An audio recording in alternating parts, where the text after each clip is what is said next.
हाय नमस्कार, welcome again. Last chapter में आपने इंडियन फाइनेंशियल सिस्टम और उसके लैंडस्केप के बारे में थोड़ा बहुत देखा, समझा और वाकिफ़ हुए कि ये इंडस्ट्री कैसी है, ये फाइनेंशियल वित्त बाज़ार कैसा है। अब हम थोड़ा सा नेक्स्ट स्टेप पे एक स्टेप बढ़ाते हैं और इस चैप्टर 2 में जिसमें बेसिक ऑब्जेक्टिव एमफी के इस बुक के हिसाब से ये है कि आप समझ पाएँ कि म्यूचुअल फंड के कॉन्सेप्ट क्या हैं, स्ट्रक्चर कैसे होता है, एक म्यूचुअल फंड बनता कैसे है और उसकी बेसिक सिग्निफिकेंस क्या है और क्यों ये एक बहुत आसान और सिंपल प्रोडक्ट है हर तरह के इन्वेस्टर्स के लिए, जिसकी भी जो ज़रूरत हो उसके लिए। तो एमफी आपको इस पे जो पॉइंट्स देती है और जो क्वेश्चंस पूछती है उसमें एक्सपेक्ट करेगी कि आप ये समझ चुके हैं कि म्यूचुअल फंड पूलिंग है, एक एक जगह पैसों को जमा करके उसे किसी एक पर्टिकुलर ऑब्जेक्टिव में लगाने के खेल को म्यूचुअल फंड कहते हैं। सेकेंड थिंग वो एक्सपेक्ट करेगी आपसे कि आपको ये समझ आ जाए कि म्यूचुअल फंड के जो डिफरेंट स्ट्रक्चर्स हैं आप इस चैप्टर में सीख लें और समझ जाएं कि कितने प्रकार के म्यूचुअल फंड के स्ट्रक्चर्स हैं और किसको क्या सूट करता है, उसकी सूटेबिलिटी बहुत इंपॉर्टेंट है। आपको वो बातें भी यहाँ सीख लेनी होगी, समझ लेनी होगी। और दोस्तों सबसे अहम चीज़ ये कि जो भी सिस्टमेटिक प्लान है उसके बारे में आपको अलग अलग चीज़ें समझना होगा और कुछ क्वेश्चंस उस पे बेस्ड भी आएंगे कि कैसे एक निवेशक अपने रेकरिंग मेथड से छोटे छोटे पैसों की मदद से बड़े सपनों को पूरा कर सकता है। तो वो क्या प्रोसेसेस होते हैं म्यूचुअल फंड में, उसे ऑपरेशन कैसे किया जाता है। ध्यान रहे कि आप ये पूरी ट्रेनिंग क्या सोच के कर रहे हैं। आप ये सोच के कर रहे हैं कि आप एक म्यूचुअल फंड डिस्ट्रीब्यूटर बनेंगे। जब आप एक म्यूचुअल फंड डिस्ट्रीब्यूटर बनेंगे तो ऑब्वियसली मार्केट आपसे क्या एक्सपेक्ट करेगी। वो आपसे एक्सपेक्ट करेगी कि आप जानते हो कि म्यूचुअल फंड क्यों एक बेहतरीन प्रोडक्ट है, म्यूचुअल फंड क्यों एक सिंपल तरीके से हर प्रकार के निवेशक की नीड को पूरी कर सकता है, म्यूचुअल फंड में कितने तरह के डिफरेंट स्कीम होते हैं, ये सब आप जानते हो। तभी आप इस म्यूचुअल फंड की दुनिया में एक अच्छा बिजनेस स्टैब्लिश कर पाएंगे या अच्छी नौकरी कर पाएंगे। तो चलिए आगे बढ़ते हैं और बेसिक चीज़ों के साथ साथ हम ये भी देखेंगे कि कौन कौन से की प्लेयर्स हैं। की प्लेयर्स मतलब कौन कौन से लोग इस म्यूचुअल फंड को अच्छा बनाने में, उसको बेहतर बनाने में लगे हुए हैं और उनके क्या क्या रोल्स हैं। सबसे पहले म्यूचुअल फंड क्या है, ये बात तो बहुत सिंपल है और मैंने पहली बार में भी फर्स्ट चैप्टर में और इंट्रोडक्शन में आपको बताया था कि जिस दुनिया में आप उतरने वाले हैं दोस्तों, म्यूचुअल फंड की डिस्ट्रीब्यूशन की दुनिया बहुत ही मज़ेदार है। ये एक तरह से समझिए, आपको पॉइंट ए से बी जाना है, पॉइंट ए से पॉइंट बी जाना है। और अगर आपका ये सफ़र तय करने के लिए तो इस सफ़र को जो तय करना है, जो पॉइंट बी है, इसे हम कहते हैं गोल्स, द फाइनेंशियल गोल्स।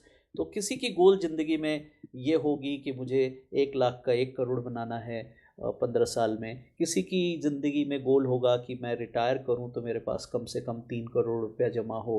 किसी का गोल होगा कि मेरा बच्चा जब 18 साल का हो तो मेरे पास 50 लाख रुपए हों उसके एडमिशन पढ़ाने के लिए। किसी का गोल होगा मंदिर बनवाना, किसी का गोल होगा विदेश जाना, किसी का गोल होगा अपने घर को रिनोवेट करना। गोल का कोई अंत नहीं है और जितना भी आप गोल सोचे वो कम है। तो ये जो म्यूचुअल फंड की जो कहानी है वो गोल को पूरा करने में सहयोगी है। कैसे? तो समझ लो, पॉइंट ए से बी आपको जाना है। एक नॉर्मल बात करते हैं कि ये लखनऊ है और ये दिल्ली है। तो आपके पास कितने तरह के ऑप्शन हैं। आपके पास ऑप्शन है पहले तो कि सबसे पहले आप अपनी खुद की सवारी में बैठे, अपनी गाड़ी में बैठे और पहुंच जाए। तो उसमें आपको सब कुछ खुद करना पड़ेगा, अपना पेट्रोल देखना, अपना टाइमिंग देखना, अकेले गाड़ी चलाना और वो सब देखना है। ले दूसरा तरीका है कि हम किसी प्रोफेशनल वाले अच्छे ड्राइवर के हाथ में बैठ जाएं, उनका जो बस जा रहा है, और उस बस में जाके बैठ जाएं। तो ये भी एक तरीका होगा कि आप इस बस में जाके बैठ जाएं और ये बस चलाने वाला जो ड्राइवर हो एक प्रोफेशनल ड्राइवर हो, तो आप उसके भरोसे अपनी सीट खरीद के बैठ जाएं। तो म्यूचुअल फंड एक्चुअली ये बस है जिसमें बैठने का न्योता देती है कंपनियां आपको और कहती हैं सुनिए हम सब जा रहे हैं बी। तो अगर आपको भी बी जाना है तो आप अलग से गाड़ी क्यों चलाओगे, आके बैठ जाओ इस गाड़ी में। तो इसीलिए उसको कहते हैं it is a financial vehicle, it is a financial vehicle that pools money, यानी लोगों को बैठा लेता है, सारे पैसों को एक जगह जमा कर लेता है और उसका मंजिल एक ही होता है जहाँ जाना है। तो मल्टीपल इन्वेस्टर्स एक गाड़ी में बैठ जाते हैं, जिसके पैसों से पूल करके वेरियस स्टॉक या बॉन्ड या अदर एसेट खरीदी जाती है। तो अगर हम आईटी वाली बस होगी, इस बस के ऊपर लिखा होगा आईटी फंड, तो ये बस जो मंजिल है इसकी कि मुझे आईटी स्टॉक ही खरीदना है और उससे जो पैसा बनेगा बांट लेना है आपस में। हमारा फार्मा फंड खरीदना है हमें, तो अलग अलग फंड के नाम होंगे, mid cap, large cap, small cap, diversified equity, international equity वगैरह वगैरह वगैरह। तो चलो म्यूचुअल फंड की कहानी इतनी तो आपको समझ आएगी कि ये एक बस की तरह है, जिसे एक मंजिल पे जाना है, मंजिल को ऑब्जेक्टिव कहते हैं, और बस में जो पैसे एक जगह मिल के लगाए जाते हैं उसे पूलिंग ऑफ फंड कहते हैं। तो इस पे क्वेश्चन 1 नंबर का ज़रूर आता है, तो आपको आसानी से याद रहना चाहिए ये दोनों वर्ड कि mutual fund is nothing but a financial vehicle and it is a pool of funds. Now अब ये जो म्यूचुअल फंड आपने यहाँ देखा कि इसका एडवांटेज क्या है, तो एडवांटेज सबसे इंपॉर्टेंट है कि जब हम एक बस में बैठ गए तो डाइवर्सिफाई हो गया हमारा पैसा। अगर हम अपने खुद के एक स्कूटर पे जा रहे होते तो वो स्कूटर का एक्सीडेंट हुआ तो हम मर गए, खत्म, कहानी, स्टोरी ओवर। लेकिन अगर हम बस में 100 लोग जा रहे हैं, अगर कोई इम्पैक्ट, कोई एक्सीडेंट छोटा मोटा रफ भी हुआ तो there are so many people, may be chances हैं कि मैं बच जाऊं, और प्रोबेबिलिटी लेस है। तो इसीलिए एक म्यूचुअल फंड एक वकील है जिसके अंदर जो पैसे जमा होते हैं, उस पैसे से जो स्टॉक खरीदे जाते हैं वो ज़्यादा होते हैं। ज़्यादा होने से उसमें चांसेस होते हैं कि वो पैसे, एक शेयर गिर भी गया, दूसरा हो सकता है स्टेबल रह जाए, या एक बॉन्ड या एफडी जहां उन्होंने लगाया वो डूब भी गया तो दूसरा स्टेबल रह जाए। तो इसलिए म्यूचुअल फंड में डाइवर्सिफिकेशन होने से आपकी रिस्क घट जाती है, आपको एक अंदर से एक सहूलियत महसूस होती है कि चलो मेरा पैसा 10-15 जगह स्टॉक्स में या बॉन्ड्स में या एफडीज में बटा हुआ है। दूसरी है प्रोफेशनल मैनेजमेंट, यानी जो गाड़ी चला रहा है वो प्रोफेशनल ड्राइवर है, उसके एक्सीडेंट होने के चांसेस बहुत रेयर हैं। वो पढ़ा लिखा है, फुल टाइम एक्सपर्ट है, और वो पूरी नॉलेज रखता है गाड़ी किधर से ले जानी है। तो वो जो उसकी कैपेबिलिटी है उसके लिए हम उसको पैसा दे रहे हैं कि ले भाई तू गाड़ी चला ले, तू जहाँ ले जाना अपने को संभाल के ले जा भाई। तो दैट इज़ प्रोफेशनल मैनेजमेंट, उसका एडवांटेज है। तीसरे लिक्विडिटी, हम बस को जहाँ चाहे रोक के उतर सकते हैं, यानी ओपन एंडेड फंड होते हैं म्यूचुअल फंड्स। बस में अचानक आप चले हैं, आपको जाना है एक अच्छे मंजिल पे, लेकिन आपको बीच में लगा कि मेरी मंजिल आ गई या मुझे यहाँ उतर जाना है, आप उतर जाइए। आप अपने सारे यूनिट यानी जो सीट है आपने खरीदी थी बस में, वो बेच भी सकते हैं और ख़रीद भी सकते हैं। यानी बस में बीच में कोई चढ़ भी सकता है और बस में कोई उतर भी सकता है। लेकिन जब कोई इस बस में बीच में यानी इस पॉइंट पे आके कोई चढ़ेगा या उतरेगा तो उसको उस समय की कीमत देनी पड़ेगी सीट की। यहाँ जब स्टार्टिंग में बस स्टार्ट होती है, जिसे हम NFO कहते हैं, न्यू फंड ऑफर, याद रखिएगा 1 मार्क्स का क्वेश्चन है कि जब बस शुरुआत होती है यानी म्यूचुअल फंड की पूल स्टार्ट होती है तो जिस रेट पे यूनिट मिलता है उसे कहते हैं फेस वैल्यू। यानी 10 रुपये पे फेस वैल्यू पे मान लो कोई यूनिट खेल रही है, ज़्यादातर 10 रुपये ही होते हैं फेस वैल्यू। तो 10 रुपये पे यूनिट पहली बार बिकती है, सीटें पहली बार बिकती है, उसे NFO का फेज कहते हैं, new fund offer, new fund का ऑफर आता है। फिर उसके बाद जब वो लिस्टिंग हो जाती है, अभी आप देखेंगे कि न्यू फंड ऑफर कितने दिन की होती है, कितना उसमें रूल क्या है, वो सब हम आपको अभी दिखाएंगे। बट फिलहाल आपको ये जानना ज़रूरी है कि जब ये बस चलने लगती है तो बस जितना सफ़र तय कर चुकी होती है और जितना उसके अंदर फ़ायदा हो चुका होता है सफ़र का, वो उससे NAV बढ़ती रहती है। तो 10 के बदले अब 15 रुपये क्यों हो गई, ये बहुत सवाल समझिए, यहाँ आपको म्यूचुअल फंड का कॉन्सेप्ट समझ आएगा। मान लीजिए ये बस A से पॉइंट पे B में जाना है, लेकिन ये अभी यहाँ पे एक इंटरिम पॉइंट पे पहुंची है। अब एक पैसेंजर यहाँ आके चढ़ेगा तो क्या वो भी 10 रुपये में ही टिकट खरीदेगा? बिल्कुल नहीं, क्योंकि अगर वो 10 रुपये के टिकट खरीदेगा तो बाकी पैसेंजर कहेंगे सर हमें तो चीटिंग हो गई हमारे साथ, हम तो उस समय चढ़े थे जब ये बस आपकी शुरू हो रही थी, कोई इस बस की जर्नी के बारे में नहीं जानता था। आज जब ये बस की जर्नी सेफली यहाँ तक पहुँच गई है तो ये आदमी चढ़ना चाह रहा है, तो आप इससे प्रीमियम लीजिए, ऑब्वियसली यही कहेंगे। तो जो बस के पुराने पैसेंजर हैं उनकी वैल्यू आप किसी और को नहीं बांट सकते, क्योंकि इसका नाम है म्यूचुअल फंड। म्यूचुअल फंड में हर व्यक्ति का मुनाफा उस प्रोपोर्शन में उसका अपना है। यानी बस यहाँ से यहाँ चल गई तो मान लीजिए सफ़र में 12 रुपये, यानी एक यूनिट की, एक सीट की कीमत 12 रुपये हो गई स्टॉक के वैल्यू से या जो भी इसके अंदर चीज़ें खरीदी उसके वैल्यू से, तो 12 रुपये देना पड़ेगा नए आदमी को आने के लिए, तभी वो सीट ले पाएगा। वरना अगर 12 रुपये से कम में उसे सीट बेची जाएगी तो बाकी लोगों के साथ जाती होगी। तो ये जो पूरा सेबी का मैनिपुलेशन है या कह लो मैनेजमेंट है, वो सेबी के रेगुलेशन में इतनी टाइटली लिखी गई हैं कि ये सब एकदम सहूलियत पूर्वक होता है दोस्तों। उसी तरह 12 रुपए पे किसी आदमी को इस बस से उतरना है तो और उसके पास 1000 यूनिट है तो उसे 12,000 रुपये मिल जाएंगे और वो अपने घर चला जाए। तो निकलना और चढ़ना और उतरना दोनों बहुत आसान है, फेयर वैल्यू पे होती है। इस बारे में हम अगले चैप्टर्स में पढ़ेंगे, what is NAV, what is how it is calculated, तो चिंता ना करें। फिलहाल समझ ले लिक्विडिटी एकदम जेन्युइन है, ट्रांसपेरेंसी पूरी है दोस्तों। जब चाहे जिधर देखें उस तरफ आपको सारी परफॉर्मेंस की होल्डिंग, आपके कौन से म्यूचुअल फंड के बस में कितनी सीटें हैं, हमने उस पैसे से क्या खरीदा है, ये सब कुछ आपको सामने मिलता है ट्रांसपेरेंसी के तौर पे। म्यूचुअल फंड इकलौता ऐसा फाइनेंशियल प्रोडक्ट है इस धरती पे जिसमें रोज सुबह आप जानते हैं कि आपके द्वारा लगाए हुए और खरीदे हुए यूनिट का भाव क्या है। बाकी जगह तो सारी दुनिया ऐसी मैनिपुलेटिव है, कितनी जगह आप देखेंगे तो एक एफडी में लगाया, आपको कोई नहीं बताएगा एफडी वाला कि आज उसकी क्या कीमत है, बोलेगा जब मैच्योरिटी होगी तब आना मेरे पास। तो इसका मतलब ट्रांसपेरेंसी होना बुरा चीज़ नहीं है। कभी आपको अपनी एनएवी नीचे दिख जाए तो भी नहीं घबराना है, ऊपर गिर जाए तब भी नहीं ललचाना है। आपका बस चल रहा है, ऊपर नीचे तो होती रहेगी क्योंकि वो ट्रांसपेरेंसी है। रोज ड्राइवर को बताना है कि आज आपकी कीमत क्या है, तो इसलिए आपको अपनी मंजिल तक इंतजार करना जरूरी होता है। तो ये सब कुछ अभी हम सीखेंगे फाइनेंशियल प्लानिंग एंड एडवाइजरी के कोर्स में।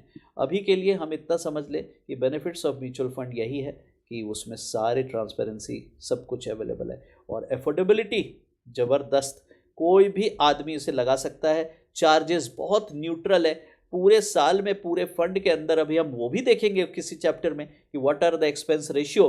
तो पूरे फंड को मैनेज करने में फंड मैनेजर बेचारा टोटल 2.25% ही लेता है, जिसमें से वो कोई कोई फंड कम भी लेती है, बट मैक्सिमम सेबी का जो कैप है वो 2% डेट में और 2.25% इक्विटी में। तो वो सब हम आगे पढ़ेंगे। उसमें से वो डिस्ट्रीब्यूटर को भी पैसा देता है, रजिस्ट्रार को भी पैसा देता है, कस्टोडियन को भी पैसा देता है और आपका फंड प्रोफेशनली मैनेज भी करता है। बट सबसे अच्छी बात है कि ऐसा करने में ये है कि वो आपके घड़े को नहीं छू सकता। आपके जो पूल ऑफ फंड है इसके हिस्सेदार वो यूनिट होल्डर ही हैं जिन्होंने इसमें पैसा डाला है। तो इसीलिए म्यूचुअल फंड सबसे सेफ प्रोडक्ट धरती का माना जाता है, जहां पे सारा कुछ यूनिट होल्डर का है। तो एक नंबर का क्वेश्चन यहाँ पे आ सकता है और जनरली आता है, who owns the units of mutual fund, या म्यूचुअल फंड का मालिक कौन है। तो आपको कहना है इन्वेस्टर। ये जो पूरे घड़े का मालिक कौन है, इन्वेस्टर। सारा पैसा उन्हीं का है मिला के। हम तो जो बाहर फंड मैनेजर म्यूचुअल फंड है वो तो सिर्फ चलाने का फीस काट रहा है इस घड़े में से, दैट्स ऑल। घड़े के फायदे और घाटे से उसका कोई लेना देना नहीं है, ठीक है। तो ये इंपॉर्टेंट बात यहाँ समझ आती है। बेनिफिट ऑफ म्यूचुअल फंड आपको समझ आया, म्यूचुअल फंड एक पूल है, ये बात आप समझ गए। अब आपको ये समझना है कि ये कितने प्रकार की बसें चला करती हैं। ऑब्वियसली बस कई प्रकार की चलती हैं। एक बस ऐसी जो सीधी सड़क पे चलती है, मान लीजिए एक प्लेन एरिया पे जाना है। कोई बस ऐसी होगी जिसका रास्ता टफ होगा और वो ऊपर नीचे करके चलेगी, पहाड़ पे जा रही है।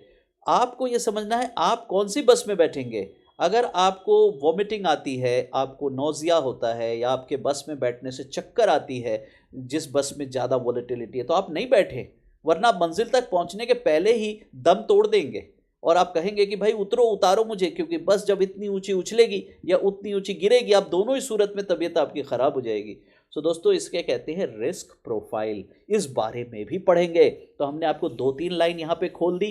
पहला एक्सपेंस रेशियो पढ़ेंगे, एनएवी के बारे में पढ़ेंगे और रिस्क प्रोफाइल पढ़ेंगे कि हमें किस प्रकार की बस चुननी है, हमारी सहन शक्ति क्या है। और ये जो चीज़ें हैं इसमें चौथा बात आता है, वो भी नोट करिए, रेशियोज़।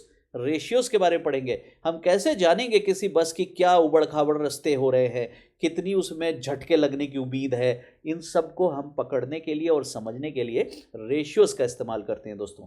तो हम उस चैप्टर पे भी आएंगे। अभी के लिए आपके लिए ये 2 बातें ख़त्म। लास्ट इस चैप्टर में जो आप पढ़िएगा और एग्जामिनेशन देते समय देखिएगा कि म्यूचुअल फंड के टाइप कितने हैं, उस पर कुछ छोटे से सवाल आएंगे।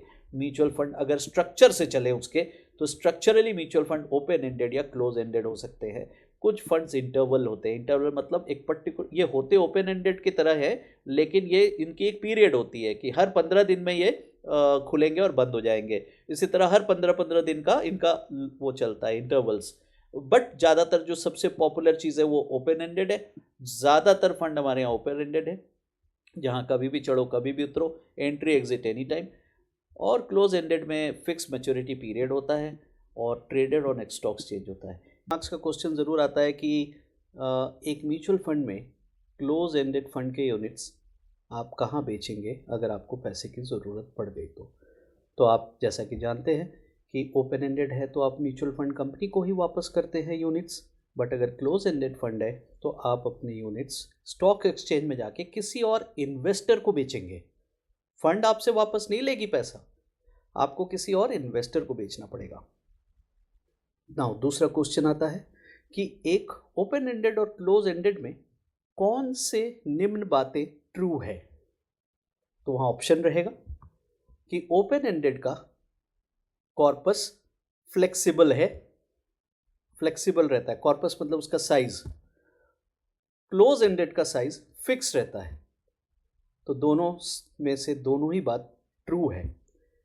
ओपन एंडेड में फ्लक्चुएशन जो भी होती है वो इसलिए होती है कि नए पैसा आता है, कुछ लोग चले जाते हैं, कुछ लोग आ जाते हैं, तो फ्लक्चुएटिंग AUM होता है, फ्लक्चुएटिंग कॉर्पस होती है। और क्लोज एंडेड में सिंस स्टॉक एक्सचेंज में आप खरीद बेच कर रहे हैं, कॉर्पस फंड का फिक्स होता है। कभी कभी ऐसा भी ट्विस्ट करके क्वेश्चन पूछते हैं कि क्लोज एंडेड में कौन सी चीज फिक्स्ड होती है, NAV, फंड मैनेजर और कॉर्पस। तो ऑब्वियसली NAV फिक्स नहीं हो सकती, वो तो रोज बदलेगी। फंड मैनेजर भी गारंटी नहीं है कि वही रहेगा, तो क्या चीज फिक्स है, कॉर्पस। चलिए दूसरी बात, बाय इन्वेस्टमेंट ऑब्जेक्टिव के हिसाब से कि बस को कहाँ जाना है, कितने ब्रॉड टाइप हैं। तो स्ट्रक्चर से तो आपने देखा ये 3 टाइप है, और ऑब्जेक्टिव के हिसाब से इक्विटी फंड में निवेश करने वाले फंड्स, डेट फंड में निवेश करने वाले फंड्स, मतलब डेट प्रोडक्ट्स में निवेश करने वाले फंड्स, बैलेंस यानी कि दोनों की हाइब्रिड, कुछ मिक्सचर ऑफ इक्विटी और कुछ मिक्सचर ऑफ डेट, और देन लिक्विड। यहाँ पे बहुत सारे लोग जो कि नए बिगनर हैं उनको ये 2 शब्द समझना ज़रूरी है। तो हम अगले चैप्टर में फिर से उतरेंगे और तब आपको इक्विटी और डेट के बारे में थोड़ा डिटेल्ड में जाएंगे। बट फिलहाल इस चैप्टर के लिए आपको इतना समझना ज़रूरी है कि इक्विटी फंड में भी पैसा लगाते हैं म्यूचुअल फंड कंपनियां, जिसमें स्टॉक खरीदा जाता है उनके बस में। यानी कि अगर हम इक्विटी वाले बस में चढ़ेंगे तो हमारा बस का जो चाल होगा वो ये होगा, क्योंकि इसमें शेयर्स में पैसा लग रहा है, गारंटी नहीं है कि वो पैसा रिटर्न में बदलेगा। तो लेकिन आपका इसका फीचर समझने के लिए कि इक्विटी क्या है, कैसी है, ये आपको फर्दर समझना होगा। डेट फंड्स जो होते हैं वो fixed deposit, fixed income product में या बॉन्ड्स में पैसा लगाते हैं, तो उनकी जो चाल होगी, उनका जो बस के चलने का रफ्तार होगा वो धीमा ज़रूर होगा मगर सरल होगा, सीधा होगा, उसमें बहुत ज़्यादा ये नहीं देखने को मिलेगा। So it will be mostly stable, लेकिन रिटर्न कम आएगा, और क्योंकि डेट का वो फीचर है। तो हम लोग जब अभी इक्विटी और डेट की कहानी अगले चैप्टर में पढ़ेंगे तो आपको ध्यान से समझना पड़ेगा, और आपको उसी समय पता चलेगा कि आपको अपने निवेशक को, जब आप म्यूचुअल फंड डिस्ट्रीब्यूटर बनेंगे, तो कितने प्रकार के प्रोडक्ट्स बेचने चाहिए, कौन सा प्रोडक्ट नहीं देना चाहिए, कौन सा देना चाहिए, ये सब आप सीखेंगे। नाउ एक चीज़ इस चैप्टर में और आती है, क्वेश्चन जिस पे बेस्ड आता है कि आखिर म्यूचुअल फंड के कंस्टिट्यूएंट्स कौन है, किन किन लोगों की बदौलत ये म्यूचुअल फंड का बाजार सही से चलता है, ऑपरेशनली कंप्लायंस कौन पूरा करता है। तो यहाँ पे सबसे पहला नाम होता है स्पॉन्सर, यानी जो बस हमने खोली है, ये बस का कोई मालिक होगा। मालिक मतलब जिसने इस बस को चलाने के कार्य को अंजाम दिया है, तो उसे स्पॉन्सर कहते हैं। स्पॉन्सर वो होता है जो म्यूचुअल फंड सेटअप करता है एज ए ट्रस्ट, और वो जो ट्रस्ट होती है उसको चलाती है ट्रस्टी बॉडी। तो sponsor day to day mutual fund नहीं चलाता, स्पॉन्सर सिर्फ शुरुआत करता है उसको और कहता है सुनो ये 25 बसें मैं खरीद रहा हूँ, मेरे पास बहुत पैसे हैं, ये लो और चलो तुम लोग अब इस बस को चलाओ। तो वो सबसे पहले बस को चलाने के लिए ट्रस्टीज को बनाता है, बना के अंजाम देता है, जिसका काम होता है कंप्लायंस देखना, नियम के हिसाब से बस चले, बस कभी रेड लाइट को क्रॉस ना करे, जो नियमावली है प्रॉपर फॉलो की जाए, बस के ड्राइवर की लाइसेंस अच्छे से रिन्यूड हो, यानी कि सब कुछ सुरक्षित तौर पे चले और पैसेंजर जो बस में बैठी है उसे किसी प्रकार का कोई अनदेखा अनसुना एक्सीडेंट ना सामना करना पड़े, तो उसे हम ट्रस्टी कहते हैं। नाउ ट्रस्टी जो है वो तो सिर्फ ये देखेगा, लेकिन अल्टीमेटली किसको देखेगा ट्रस्टी? तो ट्रस्टी देखेगा एसेट मैनेजमेंट कंपनी को, जो कि ड्राइवर है बस का, एएमसी, एसेट मैनेजमेंट कंपनी। ये मेन आदमी है जो गाड़ी चला रहा है, प्रोफेशनल है ये। और ये जो गाड़ी चला रहा है, जो बस हमारी चला रहा है, इसको एएमसी कहते हैं। तो आप समझ गए, स्पॉन्सर जिसने बसें खरीदी हैं, ट्रस्टी जो बस का लाइसेंस वाइसेंस चेक करता है, जैसे हमारे धंधे में आरटीओ कहते हैं, आरटीओ ऑफिस। और जो एसेट मैनेजमेंट कंपनी है वो ड्राइवर्स हैं जिनकी लाइसेंस से चलाने को बस। और हम लोग कौन है? आप कौन बनोगे जो पढ़ाई कर रहे हो एज ए एमएफडी? आप कंडक्टर बनोगे, आपको टिकट बेचना है। इस बस का टिकट बेचना है। आइए आइए, मनाली चलिए, शिमला चलिए, आपको अपने बस में ग्राहक लाने हैं, है ना, उसकी उसकी कमीशन मिलेगी आपको। चलिए, अब यहाँ पे आते हैं, कस्टोडियन कौन है? कस्टोडियन वो है जो बस के सारे पैसे जो जमा होते हैं उसको एक जगह सही से रखता है, उसमें से कुछ खरीदता है तो उसको तिजोरी में रखता है। बस में बैठे मान लो टोटल पैसेंजर के पैसे से सोना खरीदा गया, तो सोने को तिजोरी में चुपचाप संभाल के रखने का काम कस्टोडियन का होता है। कभी कभी क्वेश्चन आता है कि कौन व्यक्ति, कौन सी कंपनी कस्टोडियन होती है? तो सारे बैंक जनरली कस्टोडियन होते हैं ना, जितने भी ये बैंक है आप देखते हैं बाजार में, उसे कस्टोडियन कहते हैं। या फिर जो भी डीमैट में चीज़ें रखता है उसे कस्टोडियन कहते हैं ना। हमारे देश में सबसे बड़े दो कस्टोडियन कहाँ हैं जहाँ बैंक्स भी अपने जाके सिक्योरिटी या चीज़ें रखते हैं? तो एनएसडीएल और सीडीएसएल, दो नाम याद रखिएगा। NSDL, national security depository limited, यानी अगर कोई शेयर या कुछ भी आप ऐसी चीज़ खरीदते हैं जो ट्रांसफरेबल है, वो जाके रखी जाती है एनएसडीएल और सीडीएसएल, दोनों में से किसी एक जगह पे आप खाता खोलते हैं और अपने वो सिक्योरिटीज रखते हैं। लेकिन यहाँ पे क्वेश्चन है कि कस्टोडियन कौन है? तो कस्टोडियन वो है जो बैंक या जो भी संस्था आपने हायर किया है वो जाके फाइनली रखती इन्हीं जगह पे है, लेकिन संभालने का काम, देखने का काम इनका है। नाउ कौन कस्टोडियन नहीं हो सकता? कौन सी कंपनी कस्टोडियन नहीं हो सकती? स्पॉन्सर की कंपनी कस्टोडियन नहीं हो सकती, वरना तो खुद ही मालिक भी वो और बचत भी वही, तो चोरी से बचाएंगे कैसे हम? तो स्पॉन्सर के पास नहीं रहता उसका धन, कस्टोडियन कोई थर्ड पार्टी होनी चाहिए एज पर रूल, ताकि कल को कोई लेके ना भाग जाए, वही कि मैं ही कस्टडी कर रहा हूँ और मैं ही लेके भाग गया। चलो, इधर registrar and transfer agent, RTA, जिसका काम होता है पैसा लेना अगर जनता ने पैसा दिया है तो, और यूनिट देना अगर उसको यूनिट अलॉट करना है तो ये फंड को पैसा देती है और फंड से यूनिट अलॉट करती है सही भाव पे, कि आज इस पड़ाव पे क्या भाव है। ये जो भाव आपको दिखाया हमने, 12 रुपये हो गई, 10 रुपये से 12 रुपये हो गई, 15 रुपये हो गई, तो ये जो भाव का आंकलन होगा यहाँ पे हर पड़ाव पे डेली, इसको डेली एनएवी कहते हैं। NAV, net asset value. एक सीट की क्या आज कीमत है, ये रोज कैलकुलेट होता है किसी हिसाब से, वो हिसाब भी आगे हम पढ़ेंगे। तो जब हम एनएवी अलॉट करते हैं और उस एनएवी पे ही यूनिट बेची जाती है, तो उसका ये सब काम रजिस्ट्रार का है, आरटीए का। ये एप्लीकेशन प्रोसेस करता है। जब कोई पैसा मांगता है उल्टा, तो उसी को देखा जाता है कि आज क्या एनएवी है, ये पैसे उसको देने हैं, तो इसके घर वो पैसा चेक बना के भेजता है। तो फंड को क्रेडिट करना और फंड को डेबिट करना, ये दोनों काम रजिस्ट्रार करता है। यूनिट को क्रेडिट करना और यूनिट को डेबिट करना, ये भी रजिस्ट्रार करता है। तो यानी फंड एक्सेप्ट करना और यूनिट का ट्रांजैक्शन करना, ये एक बड़ा काम रजिस्ट्रार करता है। म्यूचुअल फंड में सिस्टमेटिक प्लान से बहुत चीज़ें की जाती हैं, क्योंकि ये रिटेल जनता का प्रोडक्ट है।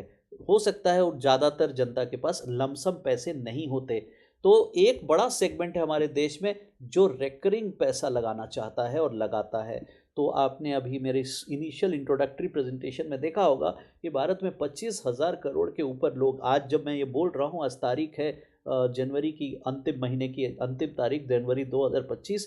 आप सोचे आज के दिन में हमारे देश में करीब करीब 25,000 करोड़ रुपया हर महीने की लोग बचत कर रहे हैं, म्यूचुअल फंड में डाल रहे हैं। तो वो कौन लोग हैं? वो 25,000 करोड़ कोई बड़े अमीर लोग एक साथ नहीं डाले हैं। छोटे छोटे 500 रुपये महीने की, 1,000 रुपये महीने की, 10,000 रुपये महीने वाले बहुत सारे ऐसे लोग हैं, उनकी जमा पूंजी एक साथ होते होते होते आज 25,000 करोड़ पर मंथ की एसआईपी चल रही है देश में। तो ये बहुत अच्छा काम म्यूचुअल फंड कर रही है कि जो बेचारे लोग 100 रुपये भी लगाना चाहे, उनका भी पैसा आज एसआईपी में लगाने का सुविधा वो प्रदान करती है। तो मिनिमम इन्वेस्टमेंट जो है म्यूचुअल फंड में 100 रुपये की भी की जा सकती है। Now systematic withdrawal plan, systematic withdrawal की जहाँ तक हम बात करते हैं, इसमें उन लोगों का सेगमेंट जो रिटायर्ड हैं उनके लिए बनाया गया है कि उनको महीने की एक पर्टिकुलर तारीख को म्यूचुअल फंड में से उसके उतने रुपए उनके घर पहुंच जाए निकल के, वो ऑब्वियसली आप ही के पूंजी से ही निकलेगी। ऐसा नहीं है कि कोई आपका अगर फंड की वैल्यू 10 रुपए की 12 हो गई है तो 2 रुपया निकालना है निकाल लीजिए, लेकिन कोई आदमी अगर ऐसा फिक्स कर दे कि मेरे हर महीने मेरे जो भी एनएवी है उसमें से 5 पैसे दे देना, तो इस तरह के फिक्सिंग सिस्टम को एसडब्ल्यूपी कहते हैं। आगे आप समझेंगे कि एसडब्ल्यूपी कैसे लगाई जाती है ताकि उसकी पूंजी ना खराब हो, और सब चीज़ें इसके बारे में हम समझेंगे। थर्ड है सिस्टमेटिक ट्रांसफर प्लान, जो कि बहुत मज़ेदार है प्लान। ये वो प्लान है जब एक स्कीम से दूसरे स्कीम में जाना होता है, यानी आप एकदम सेफ वाले बस में चलते हो, इसे डेट फंड कहते हैं जिसमें कोई खतरा नहीं है, और इधर आप दूसरी ओर ये वाले फंड जिसमें इक्विटी है, उस वाले फंड में कुछ कुछ पैसा हर महीने या हर हफ्ते या हर दिन जो आप फ्रीक्वेंसी फिक्स करो यहाँ से निकल के यहाँ जाती जाएगी। तो इससे फ़ायदा क्या होता है कि आपका एक ही दिन पैसा नहीं लगता, आप वॉलेटिलिटी में कभी यहाँ कभी यहाँ कभी यहाँ, तो एवरेज रेट पे एंट्री करते हो तो आपका कॉस्ट नीचे का हो जाता है और फाइनली उसको आप ऊपर में किसी समय बेच देते हो, तो ये जो मुनाफा होता है इसे हम एप्रिसिएशन कहते हैं। तो बहुत सारे लोग स्ट्रैटेजिकली अपने वॉलेटाइल समय में जब मार्केट सही नहीं होती, स्टेबल नहीं होती, तो वो लोग एसटीपी का रूट अपनाते हैं और उससे काफ़ी पैसा अच्छा बना लेते हैं over a period. So finally अगर आप एक म्यूचुअल फंड डिस्ट्रीब्यूटर बनने वाले हैं, इस चैप्टर 2 के आधार पे आपको अपने ग्राहकों को ये राय देनी चाहिए या आपको इस चीज़ों से अपने ग्राहक को अवगत करानी चाहिए। पहला, उनको सही फंड चुनने का तरीका, मेथडोलॉजी और फंड के ऑब्जेक्टिव समझने की ताकत आपको डेवलप करनी होगी। यानी जब आप बाज़ार में एमएफडी बनेंगे और अपने इस प्रोफेशन में उतरेंगे तो आपको लोगों के फाइनेंशियल गोल को समझना, मैच करना और उनको ऑब्जेक्टिव समझाना, यह आपको सीखना है, और अपने ग्राहकों को सिखाना है कि भाई साहब आप समझिए और अपने एपिटाइट के बारे में खुद को बताइए, और तब आप सही फंड चुन पाएंगे। आपको मनाली जाना है, बिल्कुल जाइए, बट जान जाइए कि रास्ता कैसा है, सोच समझ के उस बस में बैठिए, कहीं ऐसा ना हो कि बीच रास्ते में आपको बस से कूद जाना पड़े। लेकिन अगर आपको लगता है कि नहीं आप एकदम सीधे रास्ते को ही सह सकते हैं, आप नहीं सह सकते मनाली का रास्ता, तो फिर मनाली का सपना छोड़िए, फिर आप किसी प्लेन एरिया पे जाके अपना गुजर बसर करिए। तो कुल मिला के कहाँ जाना है, किस रास्ते से जाना है, ये आपको सीखना और सिखाना है। स्टार्ट अर्ली, ये एक टेक्निकल बात है। फाइनेंशियल जब आप धंधे में उतर रहे हैं और लोगों को राह दिखाने वाले हैं बड़ा वेल्थ बनाने का, तो आपको इस राह दिखाने के प्रोसेस में पावर ऑफ कंपाउंडिंग ज़रूर सीखनी होगी और समझनी होगी, और समझना होगा कि जो आदमी अगर वक्त देता है तो इसे आपको, मैं यहाँ पे इस प्रेजेंटेशन में नहीं दे रहा हूँ, बट आप गूगल करिए और 8th wonder of the world compound interest के बारे में पढ़िए। कंपाउंड इंटरेस्ट एक ऐसी चीज़ है जो स्नोबॉल थ्योरी की तरह है, जो आज मान लो इस चीज़ को इतना बड़ा होने में 5 साल लगा, तो यहाँ से इसको अपने साइज को डबल करने में 5 साल नहीं लगेगा। तो अगर यहाँ 5 लगा तो यहाँ शायद 4 सवा 4 लगेगा। उसी बात को इसको फिर से डबल करने में, इसको यहाँ से यहाँ डबल करने में कम से कम 4 के बदले अगर नदर 4 साल नहीं लगेगा, 3 ही साल लगेगा। एक समय ऐसा आएगा जब वो 2 ही साल में डबल होने लगेगा, और एक समय आएगा जब वो 1-1 साल में डबल होने लगेगा। तो दोस्तों ये जो कंपाउंडिंग, क्योंकि आपका धन हमेशा अपने लेयर पे लेयर चढ़ाता जाता है, तो इसलिए शुरुआत अगर जल्दी करी तो इनिशियल डेज में तो आपका धीरे धीरे ग्रोथ होता है, बट एक बार जब गोला बड़ा हो जाता है तो उसकी कंपाउंडिंग इतनी फास्ट होती है, यानी पहले 1 करोड़ बनाने में भले समय लगे, 1 से 2 बनने में कुछ समय नहीं लगता। तो दोस्तों इस तरह की बातों को सीखना होगा आपको, कैलकुलेटर निकाल के कंप्यूटर पे बैठ के कंपाउंड पावर की थोड़ी सी कुछ वीडियो देखिए, थोड़ा सा बढ़िया राजा और चेस बोर्ड की कहानी सुनिए, तो आपको इस बारे में समझ आएगा। तो ये स्टोरी आपको जरूर ग्राहक को समझानी होती है।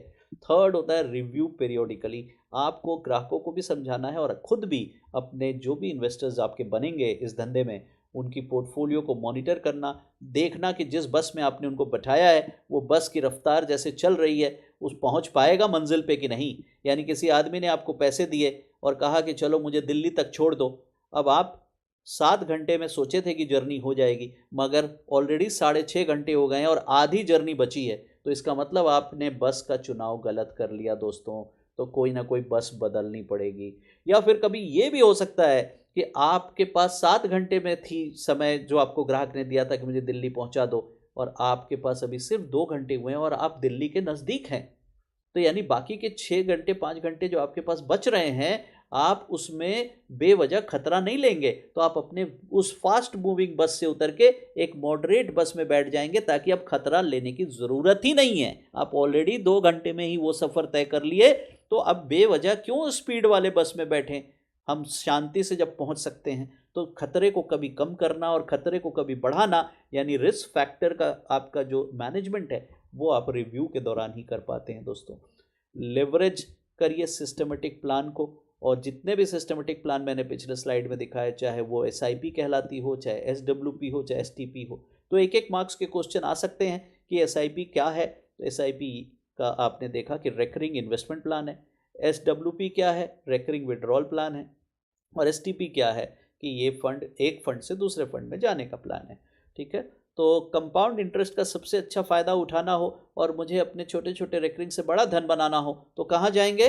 SIP करेंगे। अगर मैं आज रिटायर हो रहा हूँ और मुझे अपने पूरे धन से मंथली इनकम चलानी हो, तो कहाँ जाएंगे? SWP में जाएंगे। अगर मैं मार्केट से डर रहा हूँ, आज मैं पैसा लगा के सोचता हूँ कि इसको इक्विटी में ले जाऊँ धीरे धीरे, तो मैं क्या करूँगा? STP करूँगा, डेट में लगा के इक्विटी में ट्रांसफ़र करूँगा। तो ये सब क्वेश्चंस एक एक मार्क्स के आपके सामने आ सकते हैं। और इसी के साथ ये अपना मॉक टेस्ट स्टार्ट करिए। जैसा मैंने पहले भी आपको बताया, मॉक टेस्ट में 10 क्वेश्चन हुआ करते हैं। हर क्वेश्चन में एक एक आंसर है, एक एक मार्क्स है। आपको जो भी सेलेक्ट करना है करिए। 50% पे वो पास दिखाएगा, 50% से कम में फेल दिखाएगा। और आंसर की एक्सप्लेनेशन आपके सबमिट करते आपको मिल जाएगी उसके नीचे। अगर फेल हुए हैं तो पूरी करेक्ट आंसर और एक्सप्लेनेशन, और अगर पास हैं तो ओनली एक्सप्लेनेशन। तो ये आपको अच्छे से देख के तब अगले चैप्टर पे जाइएगा दोस्तों। मुझसे कोई भी सवाल पूछना हो या मेरे से कोई भी क्वेरी और जानने चाहते हैं, जनरली हम अपने बीच बीच में लाइव सेशन करते रहते हैं, आपको उसका न्योता जाता रहेगा। बट फिर भी आप मुझे मेल ID पे भेज सकते हैं, और लिंक्डइन पे मेरे प्रोफाइल को आप लाइक करिए, वहाँ कोई कमेंट मुझे या मैसेज डालिए, मैं वहाँ भी आपको हेल्प कर सकता हूँ। और अगर आप मुझे पर्सनल ईमेल करें तब भी मैं आपको हेल्प कर सकता हूँ। So thank you. अब अगले चैप्टर की ओर हम फिर से मिलते हैं।